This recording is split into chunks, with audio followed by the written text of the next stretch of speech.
Hi friends, ఎలా ఉన్నారు? Welcome to Telugu Geeks. మీరు ఎప్పుడైనా స్టాక్ మార్కెట్లో ఇన్వెస్ట్ చేద్దాం అనుకున్నారా? మనకెందుకులే, ఎప్పుడు వస్తాయో ఎప్పుడు పోతాయో తెలియదు అనుకున్నారా? స్టాక్ మార్కెట్లో నష్టపోకుండా లాభాలు ఎలా రాబట్టాలి అనే దానికి బెంజమిన్ గ్రహం 1949లో ఇంటెలిజెంట్ ఇన్వెస్టర్ అనే పుస్తకం రాశారు. ఇంటెలిజెంట్ ఇన్వెస్టింగ్ అంటే మనం లాంగ్ టర్మ్లో ఆలోచించడం, రిస్క్ తక్కువ ఉన్న ఆప్షన్స్ చూస్ చేసుకోవటం అనమాట. ఏంట్రా, how to invest like Warren Buffett అని బెంజమిన్ గ్రహం పేరు చెప్తున్నారు అనుకుంటున్నారా? ఈ పుస్తకంలోని కొన్ని ప్రిన్సిపల్స్ని యూజ్ చేసి చాలామంది కోటీశ్వర్లు అయ్యారు. అందులో బాగా ఫేమస్ అయిన వార్లలో వారెన్ బఫెట్ ఒకడు. వారెన్ బఫెట్ అందరికీ ఈ పుస్తకాన్ని తప్పకుండా రికమెండ్ చేస్తారు. సో మనం కూడా ఈరోజు ఈ పుస్తకంలో నుంచి కొన్ని ముఖ్యమైన విషయాలు నేర్చుకుందాం.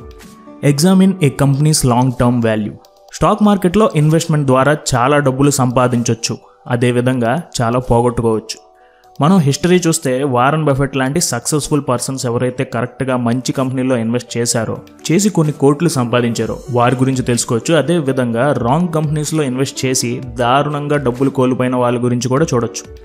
సో ఇన్వెస్ట్ చేసే ముందు మనల్ని మనం ఒకటే అడగాలి, నేను తీసుకునే ఈ నిర్ణయం నాకు మంచిదేనా అని.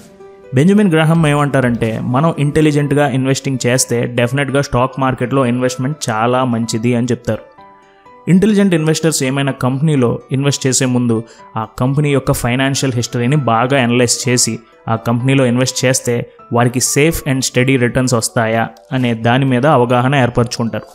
అంతేకాని స్పెక్యులేషన్స్ని నమ్మరు. స్పెక్యులేషన్స్ అంటే ఈ కంపెనీలో ఇన్వెస్ట్ చేస్తే మీకు వెంటనే ఇన్వెస్ట్మెంట్ డబుల్ అయిపోద్ది అనే మాటల్ని నమ్మరు. ఒక తెలివైన ఇన్వెస్టర్ ఎప్పుడు షార్ట్ టర్మ్ గెయిన్స్ మీద ఫోకస్ చేయకూడదు. ఎగ్జాంపుల్గా చెప్పాలంటే, మనం యాపిల్ కంపెనీ వాళ్ళు కొత్తగా ఒక ఫోన్ అడ్వర్టైజ్ చేస్తున్నారు అనే విషయం వింటాం. అది నిజమో కాదో తెలియదు, దాన్నే స్పెక్యులేషన్ అంటారు. ఆ మాట విని మనం ఒకేసారి చాలా యాపిల్ కంపెనీ స్టాక్స్ కొనేస్తాం. ఒకవేళ మన లక్ బాగుంటే ఆ మాట నిజమై చాలా డబ్బులు సంపాదించవచ్చు. మన లక్ బాగోక మనం విన్న రూమర్ రాంగ్ అయితే మనం చాలా డబ్బులు పోగొట్టుకునే అవకాశం ఉంది. అందుకే మనం స్పెక్యులేషన్స్ని నమ్మి ఇన్వెస్ట్ చేయకూడదు. ఇంటెలిజెంట్ ఇన్వెస్టర్ అనేవాడు ఆ కంపెనీ హిస్టరీని, మార్కెట్లో దాని గ్రోత్ని అన్నిటినీ కంపేర్ చేసి లాంగ్ టర్మ్ వాల్యూ ఆలోచిస్తారు. ఇంటెలిజెంట్ ఇన్వెస్టర్ అనేవాడు తన ఖర్చు పెట్టే రూపాయికి తనకి వచ్చే లాభం మీద కరెక్ట్గా అవగాహన ఉంటుంది. అంటే ఫర్ ఎగ్జాంపుల్, మన షాపింగ్కి వెళ్ళినప్పుడు మనం ఒక కాస్ట్లీ టీషర్ట్ చూసామనుకోండి, దాని రేటుకి తగ్గట్టుగా అది ఎక్కువ రోజులు వస్తే దాన్ని మనం కొనుక్కోవచ్చు. అదే దాని క్వాలిటీ అంతా బాగున్నప్పుడు మనం ఎక్కువ రోజులు వచ్చే ఒక చీప్ టీషర్ట్ని కొనుక్కోవడమే మంచిది. బెంజమిన్ గ్రహం ఏమంటారంటే, ఇంటెలిజెంట్ ఇన్వెస్టర్ లైఫ్ అంతా ఎగ్జైటింగ్గా ఉండదు అని.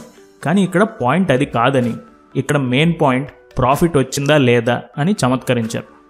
3 ప్రిన్సిపల్స్ ఆఫ్ ఇంటెలిజెంట్ ఇన్వెస్టింగ్. మొదటి ప్రిన్సిపల్ ఏంటంటే, ఇంటెలిజెంట్ ఇన్వెస్టర్ అనేవాడు తాను ఇన్వెస్ట్ చేసే ముందు తాను ఇన్వెస్ట్ చేసే కంపెనీ బిజినెస్ ప్రిన్సిపల్స్ గురించి, ఆ company long term development goals పైన ఖచ్చితమైన అవగాహన రావాలి. ఒక కంపెనీ స్టాక్ వాల్యూ అనేది ఆ కంపెనీ ఫాలో అయ్యే వాల్యూస్, దాని పెర్ఫార్మెన్స్ మీద డిపెండ్ అయ్యి ఉంటుంది. మనం ఇన్వెస్ట్ చేసే ముందు ఆ కంపెనీ యొక్క ఫైనాన్షియల్ స్ట్రక్చర్, ఆ కంపెనీ మేనేజ్మెంట్ ఎలా పనిచేస్తుంది, అందరికీ వాళ్ళు డివిడెండ్స్ అంటే లాభాల్లోని భాగాలు కరెక్ట్గా ఇస్తున్నారా లేదా అనేది చూసుకోవాలి. బెంజమిన్ గ్రహం ముఖ్యంగా ఏం చెప్తారంటే, మనం షార్ట్ టర్మ్ లాభాల మీద ఫోకస్ పెట్టకూడదు అని. దాని మీద పెడితే మన గోతులో మనమే పడ్డట్టని, మనం ఎప్పుడూ ఆ కంపెనీ ఫైనాన్షియల్ హిస్టరీ మీద, దానివల్ల వచ్చే లాంగ్ టర్మ్ లాభాల మీద మన ఫోకస్ ఉండాలి అని చెప్తున్నారు. సెకండ్ ప్రిన్సిపల్ ఏంటంటే, ఇంటెలిజెంట్ ఇన్వెస్టర్ అనేవాడు తనకు నష్టం రాకుండా తన ఇన్వెస్ట్మెంట్ని డైవర్సిఫై చేసుకోవాలి. అంటే మన డబ్బులు మొత్తం ఒకే స్టాక్ మీద పెట్టకుండా, ఆ కంపెనీ ఎంత అట్రాక్టివ్గా ఉన్నా మన డబ్బుల్ని మనం జాగ్రత్తగా ఇన్వెస్ట్ చేయాలి. ఇదే విషయాన్ని Warren Buffett never put all your eggs in one basket అని చెప్పారు. ఒకసారి ఆలోచించండి, మన ఇన్వెస్ట్మెంట్ అంతా తీసుకువెళ్ళి ఒకే కంపెనీలో పెట్టిన తర్వాత ఆ కంపెనీ ఏదో ఫ్రాడ్లో చిక్కుకుని దివాలా తీస్తే మన పరిస్థితి ఏంటి? మనం పెట్టిన డబ్బులన్నీ ఒక్కసారిగా గాల్లో కలిసిపోతాయి. ఇదే విషయం సత్యం కంపెనీ స్కామ్ జరిగినప్పుడు కూడా తెలిసింది. చాలామంది సత్యం చాలా మంచి కంపెనీ అని వారి ఇన్వెస్ట్మెంట్ మొత్తం అంతా తీసుకెళ్ళి అందులో పెట్టారు. కానీ సత్యం పెద్ద స్కామ్లో ఇరుక్కుపోవడంతో వారి ఇన్వెస్ట్మెంట్ అంతా పోయింది. అందుకే మన ఇన్వెస్ట్మెంట్ ఎప్పుడూ డైవర్సిఫై చేసుకోవాలి. థర్డ్ ప్రిన్సిపల్, ఇంటెలిజెంట్ ఇన్వెస్టర్ అనేవాడు ఎప్పుడూ పెద్ద పెద్ద లాభాల గురించి ఆలోచించడు. తన ఐడియా ఎప్పుడూ సేఫ్ అండ్ స్టడీ రెవెన్యూ మీదే ఉంటుంది.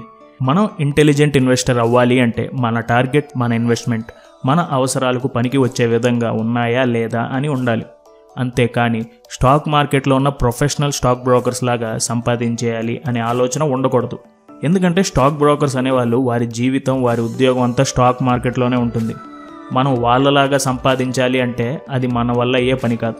చివరిగా బెంజమిన్ గ్రహం ఏమంటారంటే, మనం ఫాస్ట్గా డబ్బులు సంపాదించేయాలి, నేను త్వరగా ధనవంతుడైపోవాలి అనే ఆలోచనలో ఉండటం వల్ల మనం ఇంటెలిజెంట్ ఇన్వెస్టర్ అవ్వలేం. ఇంటెలిజెంట్ ఇన్వెస్టర్ అనేవాడు ఎప్పుడు లాంగ్ టర్మ్ గోల్స్ మరియు సేఫ్ అండ్ స్టడీ రిటర్న్స్ మీద దృష్టి పెడతారు. ఇంటెలిజెంట్ ఇన్వెస్టర్ అనే బుక్ స్టాక్ మార్కెట్కే కాదు, మన లైఫ్లో తీసుకునే చాలా ఫైనాన్షియల్ డెసిషన్స్ కూడా ఉపయోగపడుతుంది. సో తప్పకుండా చదవండి. ఈ బుక్ కొనాలి అనుకుంటే డిస్క్రిప్షన్లో ఉన్న లింక్ని క్లిక్ చేయండి. ఈ పుస్తకంలో ఇంకా కొన్ని ముఖ్యమైన విషయాల్ని మరికొన్ని వీడియోస్లో మీ ముందుకు తీసుకువస్తాం. సో ఈ ఛానల్కి సబ్స్క్రైబ్ చేయడం మర్చిపోకండి. చాలామంది ఈ వీడియోస్ ఎలా క్రియేట్ చేస్తున్నారు అని అడుగుతున్నారు.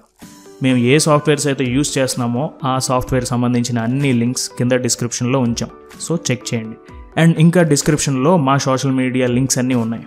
మీరు మాతో పర్సనల్గా చాట్ చేయాలి అనుకుంటే డెఫినెట్గా మీరు మా ఫేస్బుక్ పేజ్ని లైక్ చేయండి.